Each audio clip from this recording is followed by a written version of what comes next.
오늘 은혜 받으실 하나님의 말씀은 신약성경 에베소서 4장 1절부터 4절까지 말씀입니다. 에베소서 4장 1절부터 4절까지 말씀을 제가 한 절 읽고 여러분들이 한 절 읽고 교독합니다. 그러므로 주 안에서 갇힌 내가 너희를 권하노니 너희가 부르심을 받은 일에 합당하게 행하여 모든 겸손과 온유로 하고 오래 참음으로 사랑 가운데서 서로 용납하고 평안에 매는 줄로 성령이 하나 되게 하신 것을 힘써 지키라. 몸이 하나이요 성령도 한 분이시니 이와 같이 너희가 부르심의 한 소망 안에서 부르심을 받았느니라. 아멘. 자, 우리 한번 기도하시고 말씀 받겠습니다. 하나님 아버지 감사합니다. 저희들 주님 앞에 나왔사오니 좋은 마음으로 겸손한 마음으로 말씀을 받게 하시고 받은 말씀이 삶에 아름답게 적용되어져서 주님을 닮아가는 복된 삶, 또 주님의 평안과 행복을 누리는 귀한 삶이 되게 하나님 인도해 주옵소서. 성령 하나님께서 충만하게 임재하시고 함께 하실 줄로 믿사오며 예수님의 이름으로 기도하옵나이다. 아멘. 자, 오늘 본문 말씀을 통해서 부르심에 합당한 삶이라는 제목으로 말씀을 드립니다. 이 바울 사도가 쓴 편지서를 보면 전반부에는 꼭 구원에 대해서 말씀합니다. 우리가 복음을 통해서 믿음으로 은혜로 구원받았다. 이렇게 구원받은 다음에는 어떤 삶을 살아야죠? 구원받은 성도에 합당한 삶. 그래서 후반부에는 삶을 말씀하고 있어요. 구원받고 거듭난 성도들이 주님께서 기뻐하시는 삶을 통해서 빛을 발하고 또 세상에서 가장 행복한 삶이 되는 것, 그것을 주님께서 원하시는 일인 줄로 믿습니다. 자, 그래서 여기 부르심을 받은 일 4장 1절에 보면 이렇게 말씀했는데요. 안 들어가겠네. 4장 1절. 자, 그러므로 주 안에서 갇힌 내가 너희를 권하노니 너희가 부르심을 받은 일에 합당하게 행하여 할 때 부르심을 받은 일이 뭘 의미하죠? 자, 우리가 복음을 듣고 구원받는 일, 구원받고 하나님의 자녀가 딱 되면은요 부르심을 받았다고 말해요. 자, 우리 데살로니가 후서 2장 13절 14절에 보면 이렇게 말씀했는데, 저 거기 넘어가면 안 돼요? 아니 더 앞으로.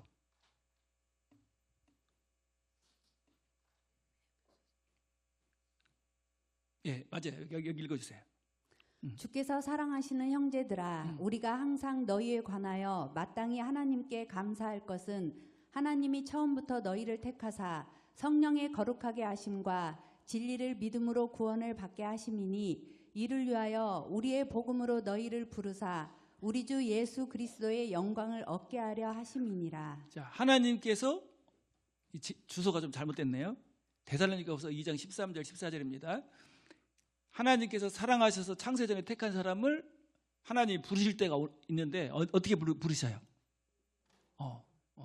택한 사람을 복음을 듣게 해가지고 하나님 불러내는 거예요. 너는 내가 사랑해서 구원한 내 자녀다. 너를 위해서 십자가에서 너의 모든 죄를 속죄했다. 이렇게 복음으로 부르는 때가 있어요. 그래서 여기 보면은 부르심을 받은 일에 합당하게 행하여, 그러니까 부르심을 받은 일은 우리가 뭐한 걸 말하죠?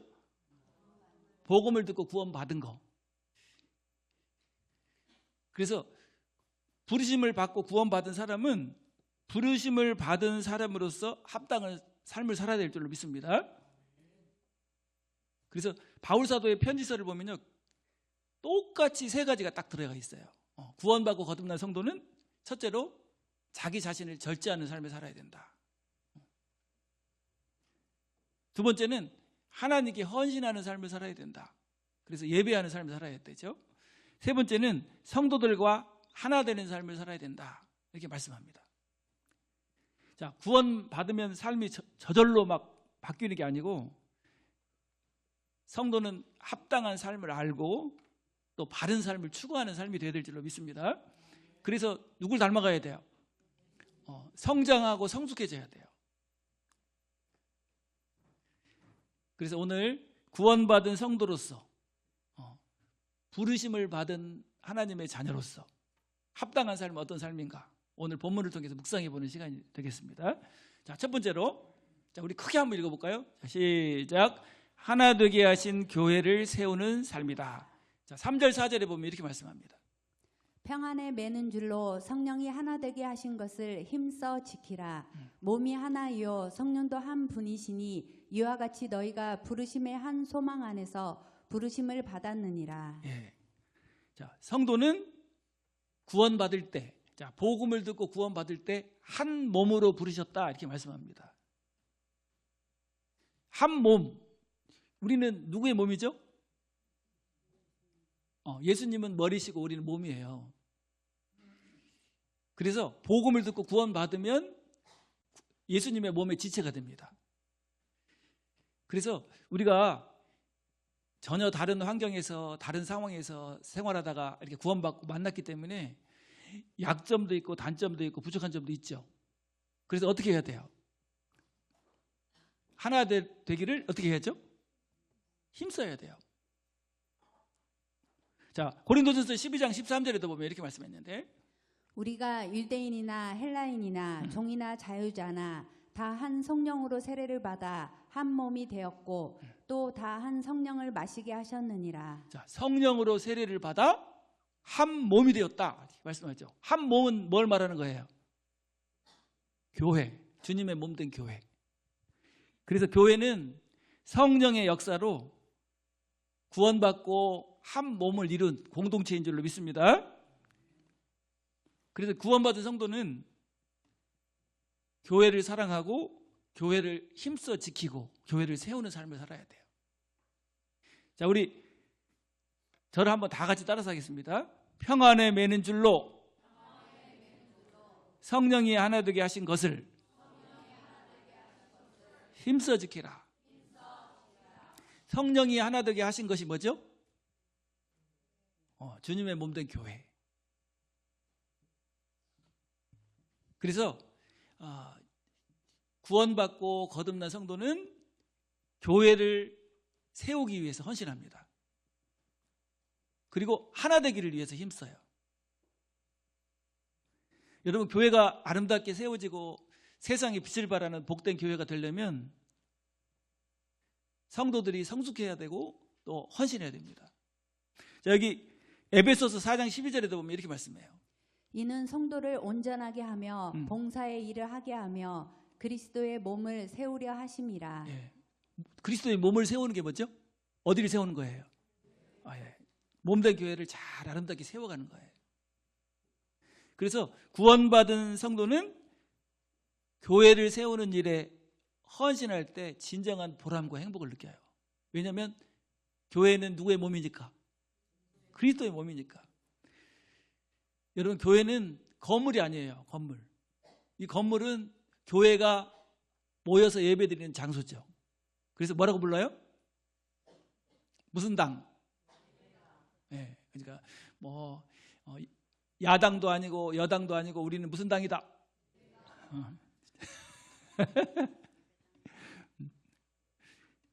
구원받은 성도의 공동체가 교회예요.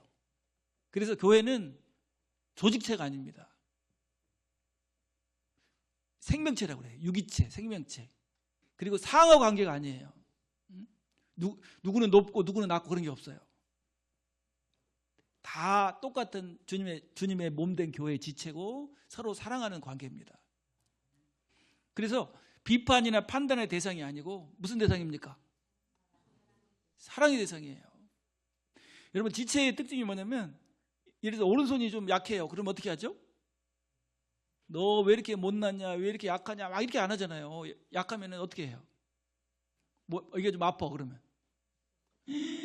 온 몸이 이 손에다가 사랑을 쏟아요. 돈은 어디에 드려요? 튼튼한 왼손에 드려요? 아픈 오른손에 드려요? 돈 들이고 신경 쓰고 병원에 데려가고 그 다음에 약도 먹이고 이래가지고 온전하게 만들잖아요. 근데 판단해요, 안 해요? 안 해. 왜냐면 지체니까. 여러분, 가정도 마찬가지예요. 가정도 성령이 하나 되게 하신 것 중에 하나가 가정입니다. 교회와 가정. 가정도 그러죠. 자녀들이 좀 연약해도 부족해도 판단하고 정죄하지 않아요. 연약한 부분이 있으면 어떻게 하죠? 그냥 긍휼히 여기는 마음으로 사랑으로 보살피고 도와가지고 튼튼한 사람을 만들죠. 여러분, 그래서 이렇게 말합니다. 고린도전서 12장 26절부터 27절에 보면 이렇게 말씀했어요. 만일 한 지체가 고통을 받으면 모든 지체가 함께 고통을 받고 한 지체가 영광을 얻으면 모든 지체가 함께 즐거워하느니라. 너희는 그리스도의 몸이요 지체의 각 부분이라. 예, 그래서 이렇게 말하죠. 지체 의식을 가져야 된다. 무슨 의식? 예, 우리는 한 몸의 지체다. 그러니까 항상 눈이 무슨 눈이어야 돼요?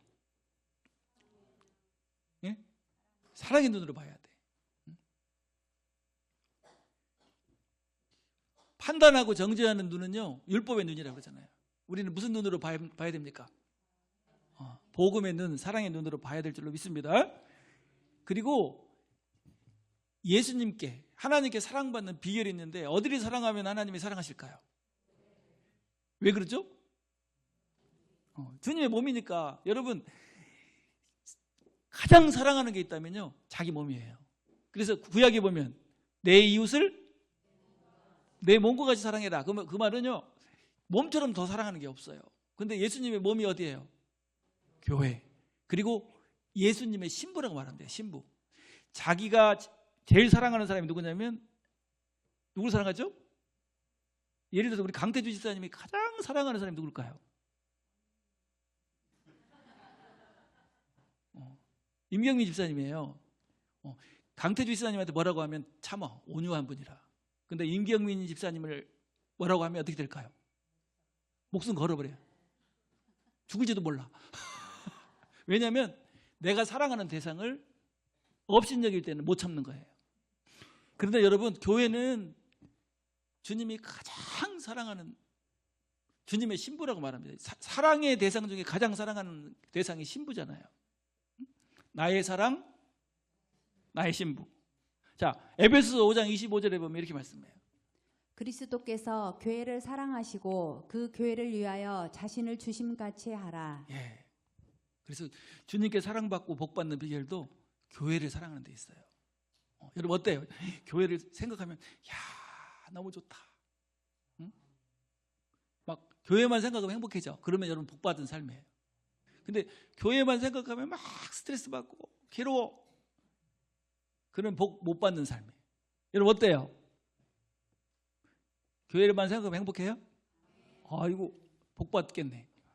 자, 그래서 구원받은 성도의 가장 중요한 공동체가 바로 교회입니다. 그래서 교회를 뭐라고 부르죠? 영적인 가정이다, 이렇게 말을 해요. 영적인 가정인 교회를 사랑하는 사람이 행복한 신앙을 하게 됩니다. 근데 무조건 교회를 사랑할 수가 없잖아요. 그래서 뭘 가져야 되냐면, 교회에 대한 뭘 가져야죠? 확신을 가져야 돼요. 확신. 우리 교회는 복음 있는 참 교회고 하나님이 쓰시는 교회다. 이런 확신이 있을 때 행복한 신앙생활을 할 수 있어요. 여러분들 그런 확신이 있습니까? 예, 아이고 행복해. 자, 그래서 이렇게 말해요. 자, 저를 한번 따라서 해볼까요? 예수님을 만나면 인생의 방황이 끝나고, 복음이 있는 교회를 만나면 신앙의 방황이 끝난다. 여러분 다 끝나버렸죠? 예, 구원받고 하나님의 자녀가 돼서 인생의 방황도 끝났어. 그리고 복음 있는 교회를 만났더니 신앙의 방황도 끝났습니까? 방황하고 있습니까? 아이고. 자, 그래서 성령의 하나 되게 하신 것은 바로 교회를 말하는 줄로 믿습니다. 그래서 교회를 사랑하고 교회를 지키고 교회를 세우는 삶, 그 삶이 바로 부르심에 합당한 삶이에요.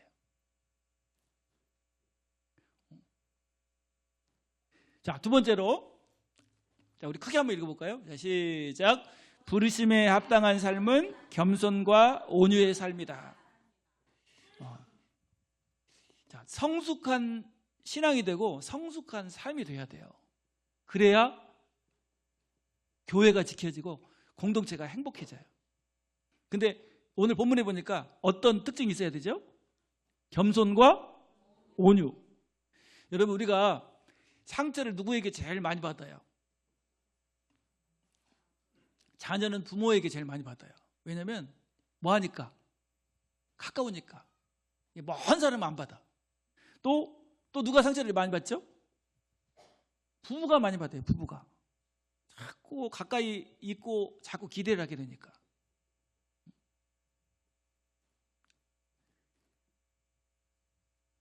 할아버지하고 할머니하고 나와서 이제 스피드 퀴즈 하는데 그거 보고 얼마나 웃었는지 몰라요. 그 스피드 퀴즈 할 때 거기 딱 나와 있어요. 천생연분. 근데 저 할아버지하고 할머니 관계예요? 당신과 나의 관계 그래. 이제 이렇게 설명을 하니까 두 자로 하더라고. 왼수. 내자. 그러니까 뭐라고 그래요? 평생 왼수. 왜 푸가 그렇게? 왜냐하면 뭐하니까? 가까우니까. 그리고 교회에서는 누구에게 또 상처가 많죠? 누구에게? 목사님한테 상처받았다는 사람이 많아요. 어떤 분 옛날에 이제 미성숙한 분 지금 없는데요. 목사님이 설교할 때 자기를 째려봤대. 그리고 대상처를 받았어. 절대 그런 일이 없거든요. 제가 째려볼 리가 없잖아요. 사랑하는데. 그런데 성숙한 사람은 이제 상처가 없어요. 상처가 적어요. 웬만해가지고 상처 안 받아요. 자, 어른이 상처를 더 받을까요? 어린아이가 상처를 많이 받을까요? 그러면 우리가 막 상처를 많이 받는다. 그러면 지금 성숙한 사람이에요? 미성숙한 사람이에요? 어른들은 그냥 웬만해가지고는 상처 안 받아. 자, 그래서 주님께서 기뻐하시는 성숙한 삶이 바로 겸손과 온유의 삶입니다. 자, 교회를 세우기 위해서는 겸손한 삶이 필요한 줄로 믿습니다. 자, 겸손이라는 단어는 원래 종에게만 쓰이는 단어입니다. 종. 그래서 겸손한 사람은 항상 어떤 마음을 갖죠? 나는 섬겨야 할 사람이다. 이런 마음을 가져요. 그러니까 집에서도 제일 성숙한 사람이 항상 섬기잖아요. 집에서 누가 제일 성숙해요?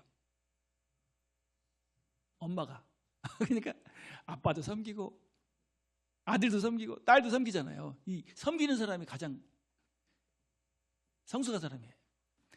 자, 그래서 겸손은 남을 낮게 여기는 거, 무시하는 거, 이게 교만이라면 남을 어떻게 여기는 거?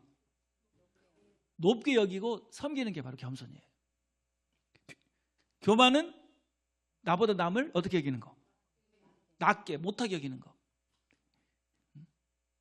그래서 막 그러잖아요. 뭐 조금 섬길 일이 있으면 내가 종이야.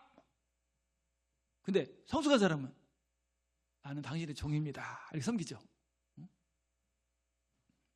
여러분 어떤 것 같아요? 내가 종이야, 식모야, 내가 머슴이야, 막 이런 섬기는 사람 말고 어떻게 섬겨야죠? 나는 당신의 종입니다. 이렇게 섬겨야죠. 예. 그래서 성숙한 사람은 기꺼이 기쁨으로 겸손하게 섬깁니다. 그 섬기면서 행복해요. 왜냐하면 성숙하니까. 그래서 형제에게 섬기는 자세를 가지고 대하는 것이 겸손인 줄로 믿습니다. 여러분 교회에 오면 섬김을 받으려고 와요? 섬기려고 와요? 성숙한 분들이. 자, 빌립보서 2장 3절 4절에 보면 이렇게 말씀합니다. 모든 겸손과 온유로 하고 그 다음에 해주세요. 예. 아무 일에든지 다툼이나 허용으로 하지 말고 오직 겸손한 마음으로 각각 자기보다 남을 낮게 여기고 각각 자기 일을 돌볼 뿐더러 또한 각각 다른 사람들의 일을 돌보아 나의 기쁨을 충만하게 하라. 예. 그래서 우리 마음에 겸손의 마음을 딱 장착을 하고 항상 겸손한 태도로 주님을 섬기는 또 서로 섬기는 그런 삶이 됩시다. 예수님이 본을 보이셨잖아요. 자, 한번 옆에 있는 분 눈을 보면서 나는 당신의 종입니다. 인사 한번 합시다. 예. 억지로가 아니라 무슨 종이라고 그랬죠? 사랑으로 된 종. 자, 그다음에 두 번째는 뭐죠? 온유예요. 온유. 온유는 자, 온유한 사람을 보면 어떻죠?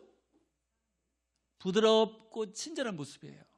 부드러워. 벌써 말 자체가요, 억양이 부드러워요. 그리고 얼굴 태도가 싸나워 보여요, 부드러워요? 부드러워. 친절해. 열린교회 목사님 보면 어때요? 막 사납게 보여요? 부드러워 보여요? 온유하니까. 이 온유가 뭐냐면 자신을 통제하는 능력이라고 말합니다. 자, 말도 조금만 억양이 세지면 상대방에게 상처를 줍니다. 그러면 싸나운 말이 나가잖아요. 그러면 상대방도 어떤 말이 돌아와요? 돌아와. 그러면 험악해지는 거예요. 말, 행동, 그다음에 분노도 조절해야 돼. 조절. 분노 조절이 안 되는 사람들이 많아요. 진짜 사랑하는 사람인데 막 화를 확 내가지고 상처를 줘가지고 그 상처가 평생 가는 사람이 얼마나 많은지 몰라. 그리고 고집 부리는 거. 고집 부리는 게 바로 온유하지 못한 거예요. 고집 센 사람이 어떤 성을 가진 사람이 제일 세죠? 보니까 우리 집사님들 보니까 자기 남편이 제일 세대. 홍고집, 윤고집, 진고집. 자기 주장, 그냥 내 주장만 관철하려고 하는 그런 막 주장, 이런 것들이 말하자면요, 그거를 어떻게 할 수 있는 능력, 조절할 수 있는 능력, 이게 온유입니다. 짐승들은 조절이 안 되잖아요. 근데 사람은 이성이 있어서 조절을 해요. 그게 막 분노를 조절 못한다, 그럼 뭐라고 말합니까? 맞아, 짐승만도 못한다고 그러죠. 자, 그래서 하나 되기 위해서는 온유가 필요합니다. 온유. 가정이 평화롭고 행복해지고 교회가 행복해지려면 어떻게 해야 돼요? 온유해져야 돼요. 목사님이 막 매일같이 혼내, 막 소리 질러 혼낸다. 그러면 여러분 살겠어요?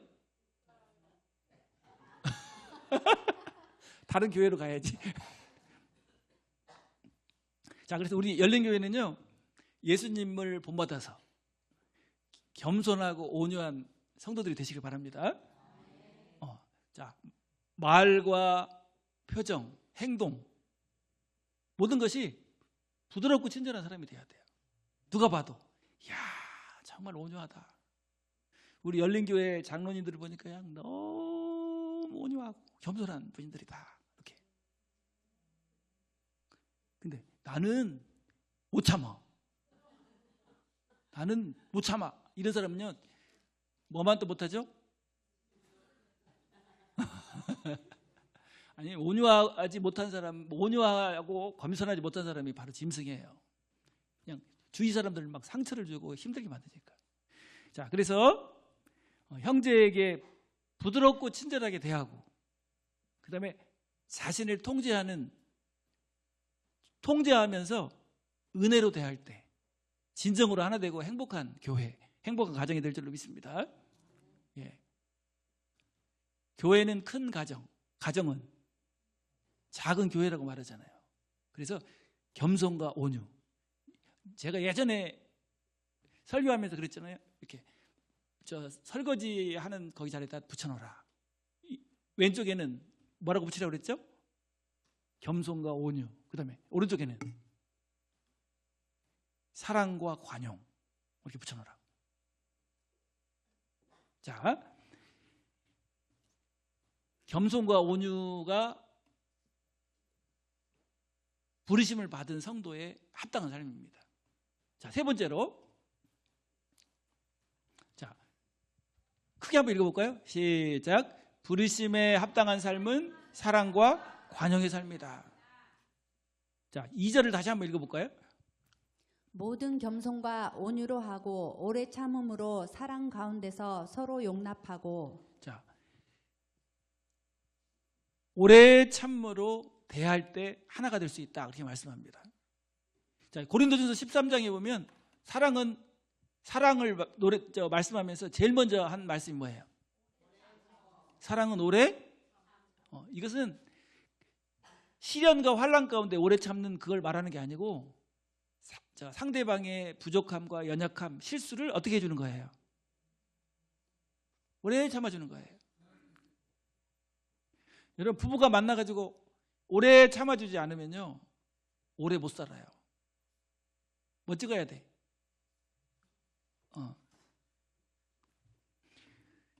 그래서 오래 참은 관용을 말합니다. 어떤 사람의 실수와 문제점도 어떻게 해주는 거예요? 오래 참아주는 거예요. 여러분 하나님이 오래 참지 않고 그냥 심판해버렸으면 우리 다 어디 갈까요? 자, 우리 로마서 2장 4절에 보면 이렇게 말씀합니다. 혹 내가 하나님의 인자하심이 너를 인도하여 회개하게 하심을 알지 못하여 그의 인자하심과 용납하심과 길이 참으심이 풍성함을 멸시하느냐. 하나님도 어떻게 참으셔요? 길이 참으셔. 오래 참으셔요. 자, 로마서 9장 22절에도 보면 만일 하나님이 그의 진노를 보이시고 그의 능력을 알게 하고자 하사 멸하기로 준비된 진노의 그릇을 오래 참으심으로 관용하시고 자, 하나님이 오래 참아주시니까 우리가 살 수 있는 줄로 믿습니다. 우리가 잘못할 때마다 죄를 지을 때마다 막 하나님이 징계를 안 참고 막 한다면 우리 살 수 있을까요? 아마 여기 하나님 막 그냥 잘못하는 대로 때려버렸다면 아마 여기 다 붕대 감고 발 부러져 다리 부러져. 응? 자, 상대의 실수가 있어도 부족해도 상처를 주어도 오래 참아주고 용납해주는 복된 삶이 되시길 바랍니다. 왜냐하면 우리가 하나님께 그런 사랑을 받았기 때문에 우리도 형제를 용서해줘야 돼요. 남편이 부족하고 연약하고 잘못을 해도 어떻게 해줘야 돼? 오래 참아주고 그 다음에 용서해줘야지. 예수님께 우리 지옥 갈 죄에서 용서받았으니까. 예수님께서 나를 용서해 주셨으므로 나도 당신을 용서합니다. 이렇게 너무 쉽죠? 대답이 없네. 그래서 형제를 오래 참아주고 용납해 주는 것이 부르심에 합당한 삶입니다. 자, 골로새서 3장 13절에 보면 이렇게 말씀해요.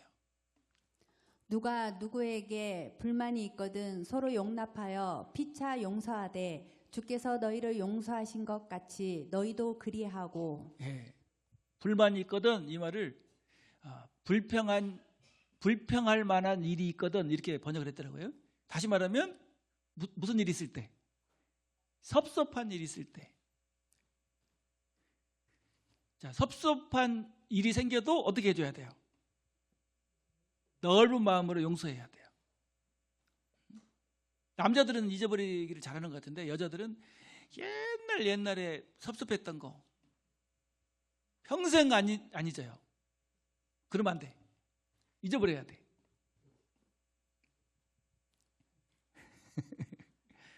자, 사랑이 있을 때 이렇게 용서하고 용납할 수 있는 줄로 믿습니다. 자, 여러분들 어때요? 여러분들이 좀 부족하고 연약한 부분이 있어도 섭섭한 일이 있어도 상처가 있어도 이렇게 용서하고 용납하는 그런 삶이에요? 그러면 성숙한 그리스도인이에요. 그러면 그런 분들 주위에 있으면 행복해집니다. 아내가 그런 아내가 됐다 그러면 남편이 너무 행복해요. 남편이 그런 남편이 됐다면 아내가 행복하죠. 성도들이 그런 성도들이 있는 교회는 어떨까요? 하나 되는 행복한 교회가 되죠. 자, 그래서 부르심에 합당한 삶은 첫 번째로 성령께서 하나 되게 하신 것, 교회를 사랑하고 힘써 잘 세우는 삶. 근데 두 번째는 어떤 삶이에요? 하나 되기 위해서 겸손과 온유의 삶. 그다음에 두 번째는 사랑과 관용의 삶. 그 삶이 바로 우리 구원받은 성도들의 합당한 삶인 줄로 믿습니다. 그래서 우리 열린교회는 성숙한 교회, 너무너무 행복하고 복된 교회,